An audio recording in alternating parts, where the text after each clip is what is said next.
નમસ્કાર મિત્રો, ખેડૂત પોકેટ ચેનલમાં તમારું સ્વાગત છે। જાણી લઈએ આજના તાજા અને મહત્વના સમાચારની। તે પહેલા ચેનલમાં નવા છો તો ચેનલને સબસ્ક્રાઇબ કરી દેજો અને વિડીયોને અંત સુધી જોવા વિનંતી। નમસ્કાર મિત્રો, સૌપ્રથમ સમાચારની વાત કરીએ તો આંબાલાલ પટેલની આગાહી, રાજ્યમાં ગરમીનો પારો વટે તેવી શક્યતા। વિગતે વાત કરીએ તો આગામી સમયમાં ગરમીનો પારો વટી જાય તેવી આગાહી હવામાન નિષ્ણાત આંબાલાલ પટેલ દ્વારા કરવામાં આવી છે। તેમના મત મુજબ 2 મહિનામાં અંતિમ સપ્તાહમાં અરબ સાગરમાં સક્રિય થનારી એક મજબૂત સિસ્ટમ વરસાદી માહોલ સર્જાઈ શકે છે, જેમાં ખાસ કરીને ઉત્તર અને મધ્ય ગુજરાતના ઘણા જિલ્લાઓમાં ગરમીનો પ્રકોપ વર્તાશે। મધ્ય ગુજરાતની વાત કરીએ તો તાપમાનનો પારો 45 ડિગ્રી સુધી પહોંચી શકે છે। ઉત્તર ગુજરાતમાં ડીસા, પાલનપુર, સાંતલપુર, પાટણ, સમી અને હારીજમાં તાપમાન 44 થી 45 ડિગ્રીના તાપમાન સાથે ભારે ઉકળાટની સંભાવના છે, જ્યારે 15 મે બાદ ગરમીમાં ઘટાડો થઈ શકે છે। જો અરબ સાગરમાં સિસ્ટમ સક્રિય થશે તો અરબ સાગર તટીય વિસ્તારો અને ગુજરાતમાં ભાગોમાં 200 મિલીમીટર એટલે કે આશરે 8 ઇંચ જેટલો ભારે વરસાદ પડી શકે છે।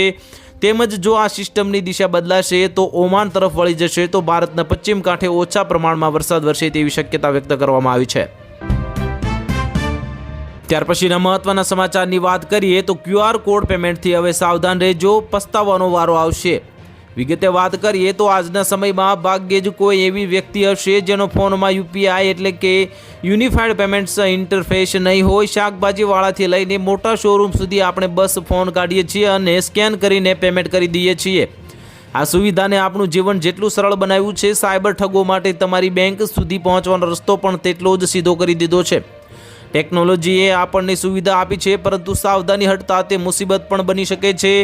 ઇન્ટરનેટની દુનિયામાં લાલચ અને ડર આ બે વસ્તુ એવી છે જેનો ઉપયોગ ઠગો આપણને ફસાવવા માટે કરે છે। એટલે જો તમે પણ QR કોડ પેમેન્ટથી તમે પેમેન્ટ કરતા હોય અથવા તો પેમેન્ટ મેળવતા હોય તો તમારે સાવધાન રહેવાની જરૂર છે। તમારી મહેનતની કમાણી સુરક્ષિત રાખવા માટે જાગૃત રહો અને બીજાને પણ જાગૃત કરો। યાદ રાખો કે ડિજિટલ દુનિયામાં તમારી સાવધાની જ તમારી મોટી સંપત્તિની રખેવાળી છે। ત્યાર પછીના મહત્વના સમાચારની વાત કરીએ તો મુખ્યમંત્રી અને નાયબ મુખ્યમંત્રીએ લીધો મોટો નિર્ણય, કાફલામાં ગાડીઓની સંખ્યા ઘટાડી। વિગતે વાત કરીએ તો વડાપ્રધાન નરેન્દ્ર મોદીએ દેશમાં ઈંધણની બચત અને સરકારી ખર્ચમાં ઘટાડો કરવાની અપીલ કરી હતી, જે બાદ પ્રધાનમંત્રી મોદીએ પોતે પોતાની સુરક્ષા કાફલામાં વાહનોની સંખ્યા અડધી કરી દઈને સાદગી અને પર્યાવરણ સંરક્ષણનો સંદેશ આપ્યો છે। મુખ્યમંત્રી ભૂપેન્દ્ર પટેલે જે પેટ્રોલ ડીઝલની કરકસર માટે પોતાના કાફલામાંથી 4 ગાડીઓ હટાવવાનો મહત્વનો નિર્ણય લીધો છે। હવે મુખ્યમંત્રીના કાફલામાં માત્ર 3 ગાડીઓ જ જોવા મળશે। એટલું જ નહીં, મુખ્યમંત્રી જ્યારે વિવિધ જિલ્લાઓના પ્રવાસે જશે ત્યારે સ્થાનિક કક્ષાએથી મળતા વધારાના કાફલાને પણ તેઓ સ્વીકારશે નહીં। આ નિર્ણયથી પ્રતીતિ ત્યારે જ થઈ જશે જ્યારે મુખ્યમંત્રી અમરેલીના રાજુલા ખાતે જે હોસ્પિટલના કાર્યક્રમમાં કોઈ પણ મોટા કોન્વે વગર માત્ર 2 કાર સાથે પહોંચ્યા હતા। તેમણે કોન્વેમાં આવતા 10 કરતાં વધુ વાહનો દૂર કરીને વહીવટી સુધારાનું ઉત્તમ ઉદાહરણ પૂરું પાડ્યું છે। ત્યાર પછીના મહત્વના સમાચારની વાત કરીએ તો રિઝર્વ બેંક ઓફ ઇન્ડિયા બેંકને હવે રાતોરાત તાળા લાગ્યા, ગ્રાહકોના પૈસા ડૂબી જશે। વિગતે વાત કરીએ તો રિઝર્વ બેંક ઓફ ઇન્ડિયાએ મુંબઈ સ્થિત સર્વોદય કોઓપરેટિવ બેંક લિમિટેડ સામે મોટી કાર્યવાહી કરી છે।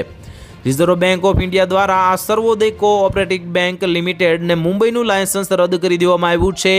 ત્યારે હવે મિત્રો મુશ્કેલીનો સામનો કરવા માટે ઘણા બધા ગ્રાહકોને સામનો કરવો પડી શકે છે। સતત મૂડીના અભાવ અને કમાણીના મોરચે સતત ખરાબ સંભાવનાને ધ્યાનમાં રાખીને મધ્યસ્થ બેંક દ્વારા આ કઠોર પગલું ભરવામાં આવ્યું છે।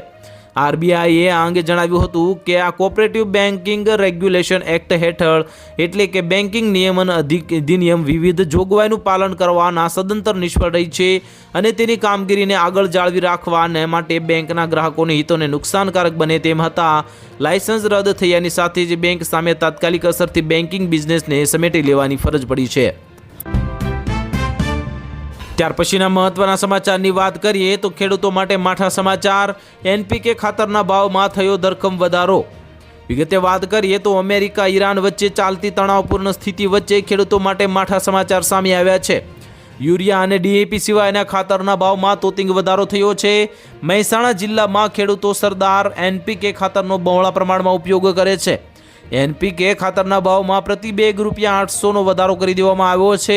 અગાઉ ખેડૂતોને 50 કિલોની બેગના ₹1450 ચૂકવવા પડતા હતા। ખાતરના ભાવમાં થયેલો આ તોતિંગ વધારાથી ખેડૂતોને પણ મોંઘી સામનો કરવો પડ્યો છે। આ એક તો ગ્લોબલ વોર્મિંગની અસર તથા કમોસમી વરસાદના કારણે ખેડૂતોને પૂરતું ઉત્પાદન મળ્યું નથી। જગતના તાતને મુશ્કેલીનો સામનો કરવો પડ્યો છે, જે મોટી જે ખબર કહેવાય, જે મુશ્કેલીનો સામનો કરવા માટે એક મોટી ખબર કહી શકાય। આટલું જ નહીં, ઉત્પાદન ખર્ચ પણ પૂરો નીકળતો નથી, ત્યારે ખેડૂતોને રોવાનો વારો આવ્યો છે। ત્યારે ખાતરના ભાવમાં થયેલો વધારો ખેડૂતો પર પડ્યા પર પાટું સમાન સાબિત થયો છે।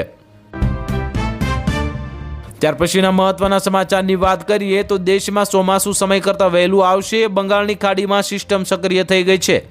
વિગતે વાત કરીએ તો કાળઝાળ ગરમીથી ત્રસ્ત લોકો માટે એક બહુ જ મોટા અને રાહતના સમાચાર સામે આવ્યા છે।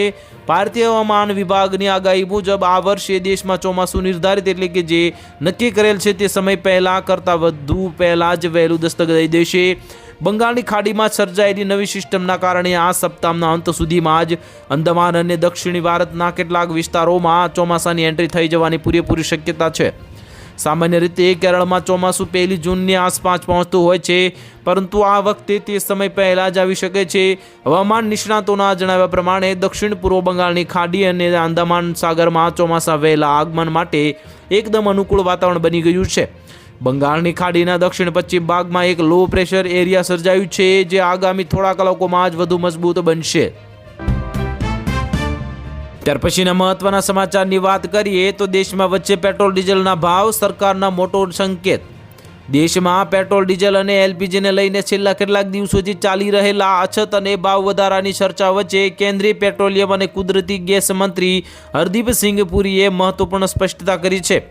12મીના રોજ યોજાયેલા એન્યુઅલ બિઝનેસ સમિટ 2026 દરમિયાન બોલતા મંત્રીએ કહ્યું છે કે દેશમાં ઈંધણની કોઈ અછત નથી, પરંતુ સાથે જ તેમના ભવિષ્યમાં પેટ્રોલ ડીઝલના ભાવ વધવાની શક્યતા પણ નકારી નથી। જો કે અછતની ચર્ચાઓને મંત્રીએ ફગાવી દીધી, પરંતુ ઈંધણના ભાવ અંગે તેમણે ગંભીર સંકેત આપ્યા છે અને હરદીપસિંહ પુરીએ જણાવ્યું હતું કે તેઓ એવું પણ નથી કહી રહ્યા કે ભાવ નહીં વધે, પરંતુ તેમણે એવું પણ નથી કહ્યું કે ભાવ વધશે। તેમણે માત્ર એટલું જ કહ્યું છે કે ઈંધણના ભાવ અને ચૂંટણી વચ્ચે કોઈ સંબંધ નથી। તાજેતરમાં કેટલીક ચર્ચાઓ એવી ચાલી રહી હતી કે રાજ્ય વિધાનસભાની ચૂંટણીને કારણે સરકારે પેટ્રોલ ડીઝલના ભાવમાં વધારો અટકાવ્યો હતો, પરંતુ મંત્રીએ આ દાવાઓને પણ સંપૂર્ણપણે નકારી કાઢ્યા છે। ત્યાર પછીના મહત્વના સમાચારની વાત કરીએ તો સોનું અને ચાંદી મોંઘું થશે, સરકારે રાતોરાત લીધો મોટો નિર્ણય। વિગતે વાત કરીએ તો મોદી સરકારે સોના અને ચાંદીની આયાત પર 10%નો જે બેઝિક કસ્ટમ ડ્યુટી અને 5% agriculture infrastructure and development cess એટલે કે AIDC જે લગાવ્યો છે, જેનાથી અસરકારક આયાત ડ્યુટી 6%થી વધીને 15% વધારવામાં આવશે। આ વધારો મંગળવારે રાત્રે અમલમાં આવ્યો છે। આનો પ્રભાવ આજે શેર બજારમાં દાગીનાના સ્ટોક પર પણ પડી રહી છે। તાજેતરમાં પ્રધાનમંત્રી મોદીએ નાગરિકોને 1 વર્ષ માટે સોનું ખરીદવાનું ટાળવા, વિદેશ પ્રવાસ મુલતવી રાખવા અને રાસાયણિક ખાતરનો, વનસ્પતિ તેલનો ઉપયોગ ઘટાડવા અને પેટ્રોલ અને ડીઝલનો વપરાશ જરૂરિયાત પૂરતો જ અને ઘટાડવાની અપીલ કરી હતી। તેમણે જણાવ્યું હતું કે 1 વર્ષમાં દરમિયાન નાની બચત પણ આશરે $13 બિલિયન વિદેશી હુંડિયામણ બચાવી શકે છે। ભારતના સોનાનો વપરાશ ઘટાડવા દેશનું વિદેશી હુંડિયામણ બચાવી શકાય છે। મિત્રો, સૌનો સાથ અને સૌનો વિકાસ થશે, તે જે મંત્રને લઈને એ ચાલવું પડશે બધા ભારતીયોને, તો જ આપણો વિકાસ થશે। પરંતુ એક્સપર્ટ આ મુદ્દા પર વિભાજિત છે। જો સોનાની માંગમાં 10% ઘટાડો થાય તો કેટલી બચત થઈ શકે છે તેવું જણાવ્યું હતું। ત્યાર પછીના મહત્વના સમાચારની વાત કરીએ તો ભારતમાં મોબાઈલ થશે મોંઘા, અચાનક લેવાયો મોટો નિર્ણય। વિગતે વાત કરીએ તો ભારતમાં વનપ્લસ, રેડમી, રિયલમી, મોટોરોલા અને અન્ય ઘણી કંપનીએ ધીમે ધીમે તેમના ફોનના ભાવમાં વધારવાનું શરૂ કરી દીધું છે। કેટલાક ફોનમાં ભાવમાં ₹2000 સુધીનો વધારો જોવા મળ્યો છે, જ્યારે કેટલાક ફ્લેગશિપ મોડેલ ₹5000થી ₹6000 સુધી મોંઘા થઈ ગયા છે। નિષ્ણાતો કહે છે કે આ ફક્ત શરૂઆત છે। આગામી મહિનાઓમાં સ્માર્ટફોનના ભાવ આસમાને પહોંચી શકે છે। પ્રશ્ન એ છે કે ભારતમાં સ્માર્ટફોનના ભાવ અચાનક આટલા ઝડપથી વધવાનું કારણ શું છે? આ આખી કહાની પાછળ એક શબ્દ છુપાયેલો છે, જે સરેરાશ યુઝર્સ કદાચ પહેલીવાર સાંભળી રહ્યા છે, અને તે છે રામગેડાન।